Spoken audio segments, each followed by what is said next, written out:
Hello everyone, welcome to my YouTube channel. So আজকে একটা interesting video আনছি, কারণ আমি আজকে আমার পিসির র্যাম 8 জিবি থেকে 16 জিবিতে আপগ্রেড করব। সো আমার যে র্যামটা আগে ইনস্টল করা ছিল, এটা নিয়ে আমি আগে তো ভিডিও করছি যে 8 জিবি একটা কিংস্টনের ফিউরি বিস্ট 3200 মেগাহার্জের একটা র্যাম আমার কিন্তু ইনস্টল করা ছিল একটা স্টিক। এখন আমি সেটাকে 2টা স্টিক বানাবো, অর্থাৎ 16 জিবি করবো। এটা হচ্ছে আর একটা আমি র্যামটা এক্সটেন্ড করার জন্য এই স্টিকটা কিনছি। আর হচ্ছে চলুন এবার কম্পিউটারটা খুলে ফেলি। সো কম্পিউটারে যে কোনো কাজ করতে গেলে সর্বপ্রথম হচ্ছে পাওয়ার কেবল খুলে নিতে হয়। সো আমি পাওয়ার কেবলটা খুলে নিচ্ছি। আমি কম্পিউটারের পাওয়ার কেবলটা খুলে নিলাম। এখন নিয়ম হচ্ছে যে কম্পিউটারের যে কোনো স্পেয়ারে হাত দেওয়ার আগে আমাকে 2-3 বার পাওয়ার বাটনটা প্রেস করে নিতে হবে। যদি কোনো ক্যাপাসিটর এর ভেতর কম্পোনেন্ট কোনো চার্জ ধরে রাখে, তাহলে এই পাওয়ার বাটন প্রেস করার ফলে পাওয়ারটা ডিসচার্জ হয়ে যাবে। সো এরপরে হচ্ছে আমি কম্পিউটারটা খুলবো।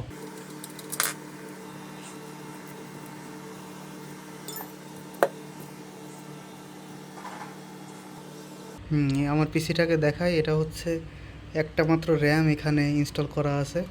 আমি জাস্ট এর সাইডে আরেকটা র্যাম ইনস্টল করব। এএমডির যে সিপিইউগুলো, এগুলো হচ্ছে ডুয়েল চ্যানেল র্যামে খুব ভালো পারফরমেন্স দেয়।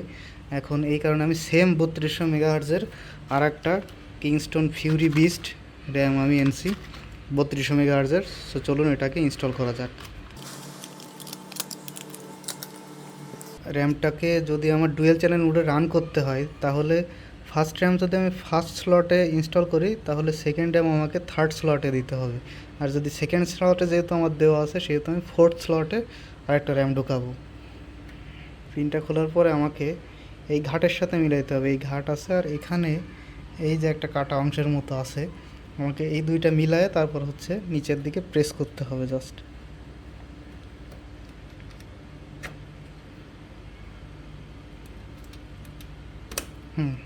সাথে সাথে এই জিনিসটা যে লক হয়ে গেল, সাইডের প্লাস্টিকটা লক হয়ে গেল, এবং আমার র্যাম ইনস্টলেশন কমপ্লিট। এখন আমি এটা দেখতে চাই যে আমার র্যাম ইনস্টলেশনের পর প্রবলেম হয় ইউজ করতে, নাকি জাস্ট র্যামটা ইনস্টল করলেই আমার সব কিছু কমপ্লিট হয়ে যায়, আমার 3200 মেগাহার্জের র্যামটা চলা শুরু করবে। এটা আমি এখন দেখব। আচ্ছা, আমার ফিজিক্যালি ইনস্টলেশন শেষ। এখন দেখা যাক যে আমার ইনস্টলেশন কমপ্লিট হয়েছে কিনা। আমি পাওয়ারটা অন করি এবং আমার বায়োস মেনুতে যেতে আমি ডিলিট বাটনে চাপতে থাকবো কিনা। Device change, CPU or memory CMOS have been cleared. Please enter setup to configure your system. Press F1 to run setup. Press F2 to load default values and continue.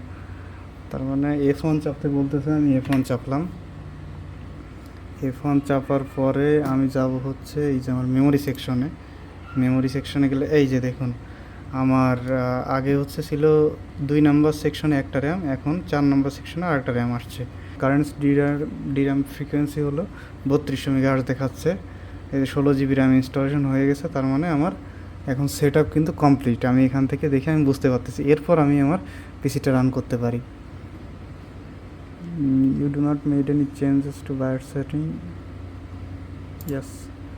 Yes করে দিলাম। এখন আমার পিসিটা run হবে।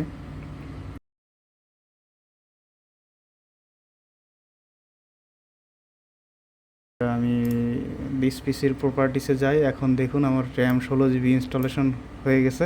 তার মানে এটা একদম ready system, যে আপনার 8 জিবি থেকে 16 জিবিতে আপনি যদি আপগ্রেড করেন সিস্টেমে, তাহলে কোনো কিছু চেঞ্জ করার দরকার নেই। জাস্ট র্যামটা ইনস্টল করবেন, পিসি বুট করবেন, ব্যাস কমপ্লিট।